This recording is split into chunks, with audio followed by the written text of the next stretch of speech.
Welcome to the Tech Egg. Don't get scrambled. Enjoy the video. In this video, I will explain how to make sorbet out of watermelon. First, select a perfectly ripe, seedless watermelon to ensure a sweet and smooth sorbet. Next, carefully cut your watermelon into roughly 1-inch cubes, making sure to remove any stubborn seeds you might find. Finally, spread these cubes in a single layer on a baking sheet and freeze them for a minimum of 4 hours, or until they are completely solid. This initial freezing step is crucial for the sorbet's texture. Once your watermelon cubes are thoroughly frozen, it's time to blend.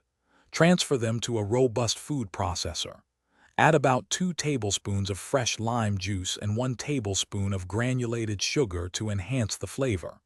Process the mixture until it transforms into a thick, slushy consistency. If the mixture is too thick, you can add 1 to 2 tablespoons of water, a little at a time, to help it blend smoothly. After blending, transfer your watermelon mixture to an ice cream maker. Churn the sorbet for approximately 15 to 20 minutes, or until it reaches a firm, scoopable consistency. The churning process introduces air, making it light and delightful. You can serve this refreshing treat immediately for a softer texture, or place it back in the freezer for another hour or 2 if you prefer a firmer, more traditional sorbet. To elevate your homemade watermelon sorbet, consider garnishing each serving with a few fresh mint leaves or a thin slice of lime.